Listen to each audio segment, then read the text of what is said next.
join me, girlie? Do you want to come hang out? Yeah, come here. Don't knock that over. Kitty time. This is Hermione. I don't know if she's in frame or not. She's my baby. Yeah. This video is just gonna be me getting views for the cat, huh? Oh my god. Okay, anyway, video. I'm Christina. I'm an adult political fantasy author working on my third political fantasy in my 5-book series, and currently working on also my first romantic fantasy set in the same world, but about 700 years before that one. And these are my current favorite reads of 2025. I have been doing so much reading this year compared to years past. For many reasons. Part of it is I just had like so much more time with all the major life changes that have happened for me. And the fact that I just found more books I really have loved and devoured. I try to normally avoid talking about what books I enjoy and what is on my TBR, because as an author myself, it's like when you're at work and you go publicly to other people talk shit about your coworkers. Like, okay, sure, like in the group chat, that's fine, but like publicly, it's like it's a good way to get fired and in trouble. So I try to avoid it because I just think it's good form, but I really wanted to share these books I thought were so amazing. All of these are fantasy because I read 99% fantasy. Occasionally I'll do some sci-fi. Also, I'm categorizing like YA fantasy in the fantasy genre. And then I have some romance and dark romance and spice that are like my palate cleansers and for funsies occasionally. I'm gonna be honest, they're either gay or monster fuckers. So that's the kind of romance I read. It's either ladies kissing or ladies kissing demons. And sometimes they're kissing lady demons. So there's that. I've read 33 books this year. I finished 33 and I think I DNF'd like 5-ish. And then I'm currently on number 34, the Jasad Heir, and I think this is going to be added to the list. This is a mocktail. It's like NA Gin and NA Rosé. Yo Girls 5 months sober. Okay, so these are in no particular order, and this was on the top of the pile, and I was already playing with it and holding on to it. This is a standalone. It is A Song to Drown Rivers by Anne Liang, and inspired by the legend of Jixi, one of the famous 4 beauties of ancient China. So I have this thing when I read retellings. First of all, I don't do them too often, but when I do not look up the retelling at all, because I don't want to be spoiled or anything like that. And I'm thankful I didn't with this, but I'm also mad I didn't, because of how it ended. It ended in a way that I wasn't expecting. I can't cry because I'm on too much Lexapro, but I was doing everything at 2 a.m.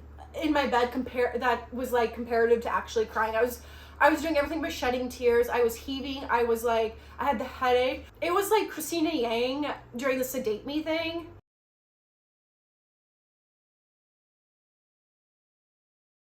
That was me reading the end of this book. The non-spoilery plot, Jixi is from a small town, and she's like the most beautiful woman ever.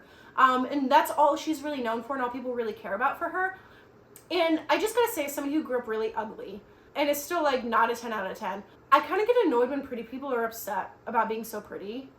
Like, move on. But it was kind of devastating, I guess, for her to be like so pretty and that's all anybody cared about. Her country was taken over by this other country called Wu, and this guy, Fanli, grumpy man, tall, sword, long hair, quiet. I love quiet, grumpy men. He comes to the town and he's like an advisor, and he's like, you, Jixi, are coming with us. You're gonna be a concubine to the king of Wu, who is like their colonizer king that's over everybody.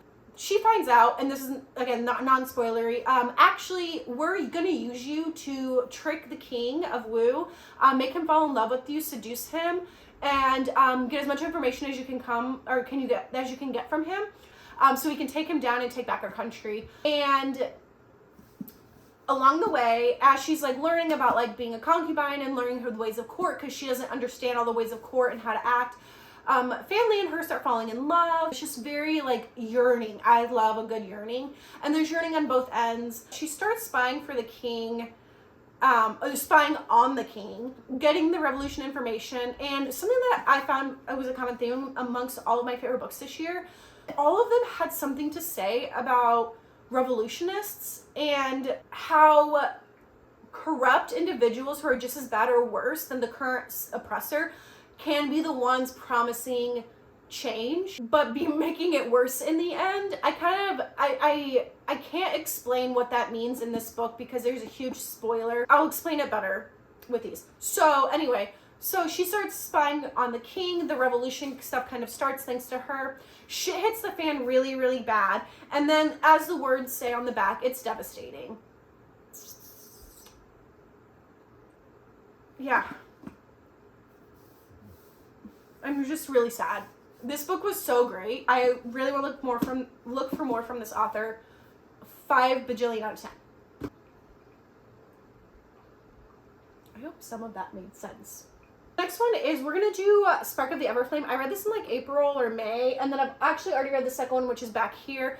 The third one that is in the paperback version comes out in November, and then the fourth one is TBD. This is a enemies to lovers, but like they're kind of enemies. Like they think they're enemies is what I'm gonna say. The humans are second class, and the descendants, which we can just think of them as like Fave, basically. They are the upper class, the royalty, the nobility. And DM is a human, and her mother is missing, and her mother was a healer for the king and the royal family, and DM is just a regular old healer, but she's been spending her entire life being told she can't go around the descendants. The mortals are like sequestered to their own cities in each kingdom, and she's been taking this thing called flame root powder that's like suppressing a lot of parts of her, and she doesn't really know why she's been taking it. And she doesn't really feel good taking it. Like, it just, like, it's kind of like how, this is the weirdest comparison. I know some people in my life said they had to stop taking Adderall because it made them feel like a zombie. And, like, that's the comparison I was making in my head. Is like, okay, it's like whenever people take Adderall. And for me, like, I'm on a lot more Lexapro than I used to be, and I'm feeling less, like, in tune with my emotions. Like, I'm feeling, it's emotionally suppressed. So I'm, like, kind of like was comparing her flame root powder to that in my head to kind of get a better understanding. DM is like, I'm gonna stop taking this. My mom's missing, and there's a rebellion that people are trying to start, and she gets involved in this rebellion, and they ask her to take over her mom's old job at the kingdom or at the castle, to spy on the king. And all the people there, and something that I really, really love that happens in this book, and I'm going to be trying to be a little vague about it, and that gets into it a lot more in book 2, is how, like, the system of revolution that is currently in place, the revolutionists might not be the greatest people to lead this revolution, and I understood where these revolutionists were at, because I'm at a point in America where I might have to edit some of this. Look. If you need to punch your oppressor and get rid of them, I think that's cool. I'm not upset about it. I'm kind of mad August 24th was just another day. So I personally am not that against like a revolution being pretty violent, because sometimes you find it to be. But DM is like the moral compass of this story, and I was annoyed at it at first when she's like, you guys did ABC and that's terrible and I want no part of this revolution. And they're just like, well, what do you think we're gonna do? Like, rainbows and lollipops is how we're gonna like take down our oppressors. It was a little annoying in book 1, but I did appreciate her steadfast devotion to be like, I want to do this in the least violent way possible, and maybe there's a better way to create justice for all and not just take our oppressors and put them below us, is kind of what her whole thing was. Because the revolutionists were kind of starting to get into that territory. And that's not revolution. Revolution is equity, equality, and justice for all and everybody who deserves it. Adding that caveat. She starts falling in love with one of the descendants as she's doing the spy shit. Things get super messy with the revolution. A lot of violence, people die. So DM's having to battle her feelings for these descendants that she's starting to become friends with her desire to truly take them down, because they are part of a system of oppression and harm. There is a little bit of a conversation about how systems of oppression harm everybody, which I liked because I was drawing parallels to how the patriarchy also hurts men, not just women, and I fucking love that. And so DM's like trying to balance all this, and then the last few chapters, I screamed. That's all I'm gonna say. So that one was amazing, really great. I feel like I was drawing a lot of parallels with the Cruel Prince series by Holly Black, where it was falsely advertised, in my opinion, as a romantic fantasy or romantasy. It was the Cruel Prince is a political fantasy with romance in it, enemies to lovers. Same thing here. So if you love Cruel Prince, you'll love this. Fireborne trilogy by Rosaria Munda. It is what Fourth Wing thought it was going to be. It's what Fourth Wing should have been. This follows Annie and Lee. They are like the top people at the military academy. They're at the Dragon Military Academy. This takes place post-revolution, where the revolutionists won. They're in charge. The old regime is gone. Most of them are killed, and some of them are still alive, and they left, and they're trying to rise up again. This one focused, oh my fucking god, it was so cool and so good. This one had so much to say, again, about, like I was talking about earlier, about the revolutionists possibly putting in a system of harm in place that is just as dangerous as what their oppressors were doing, but like in a different flavor. You can't tear down a king and a crown and just put the crown on somebody else. Like that's the monarchy is still a system of harm, and that's something that I talk about in my book series. And that's extra why I love that was a common in all of these books, was how revolution has to be done a certain way in order to actually be effective and good, and not all revolutions are great, and they are all imperfect. So Annie and Lee grew up in an orphanage together. She's from like a low-born family, a small village. Her parents were murdered by the old regime using their dragons. So her like old family and the village and everybody is like very upset with her, understandably so, for going to this dragon college and writing a dragon, because they're like, these are what murdered our family. Lee is, this is not a spoiler, secretly, and he knows this, secretly the heir / child to one of the old families, the old regimes. And the old regime is like working on their counter-revolution to come back into power. They're trying to recruit Lee. He's trying to stay on this path because he believes that the new government is good.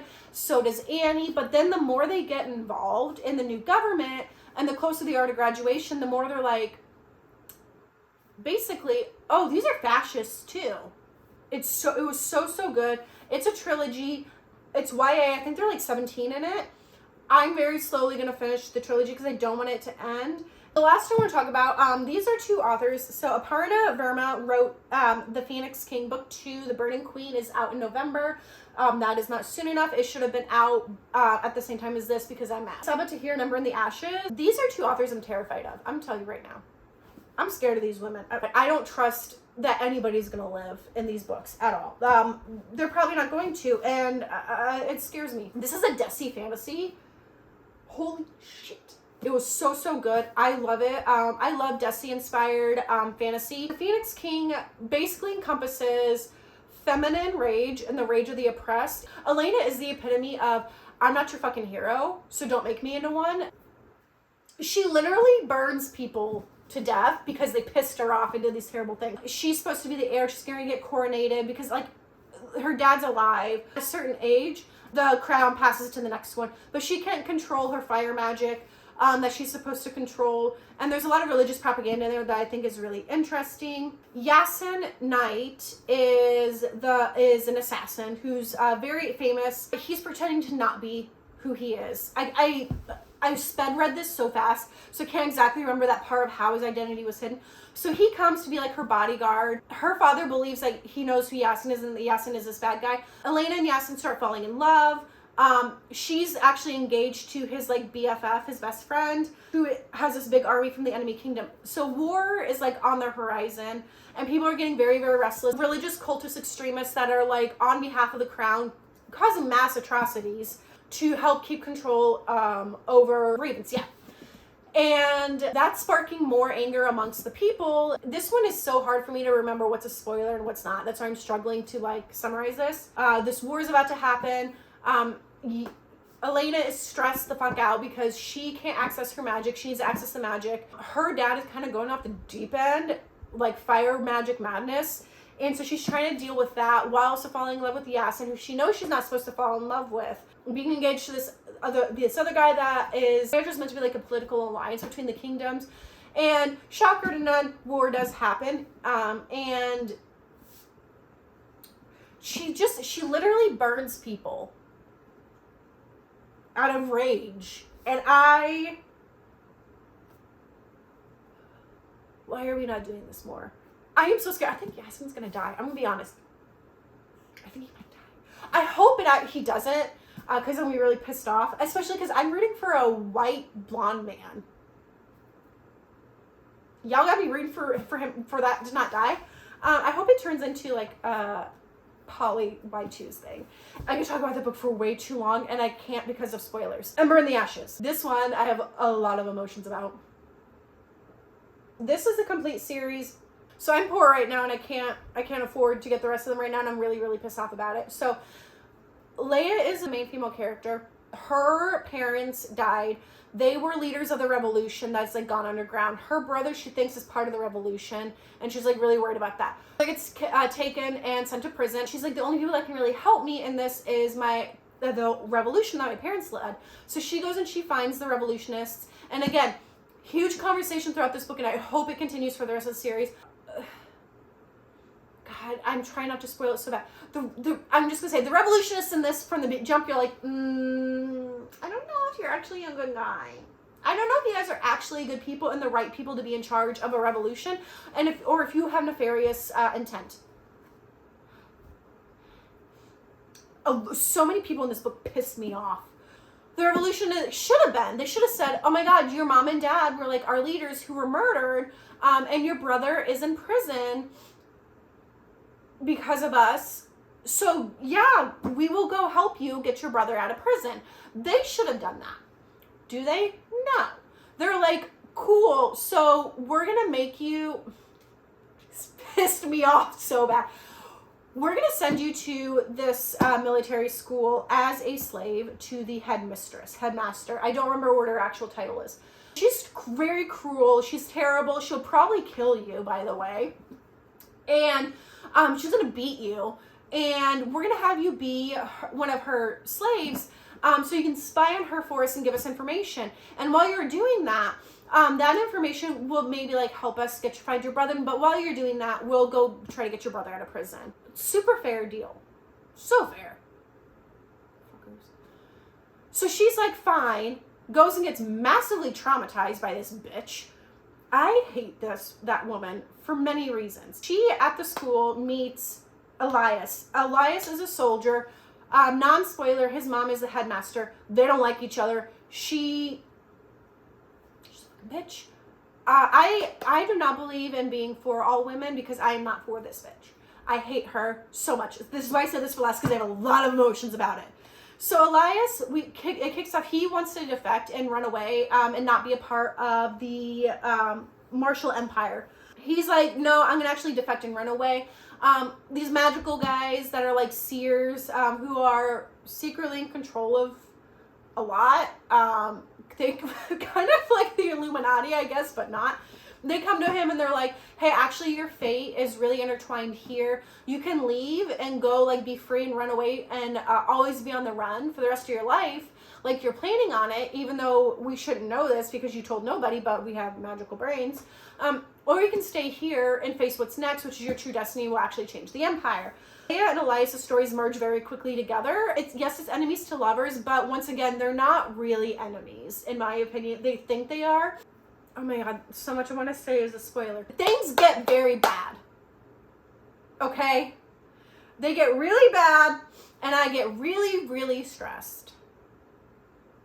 And I get really mad. And I think I might have scared my neighbors a little with all the screaming and the cursing I did.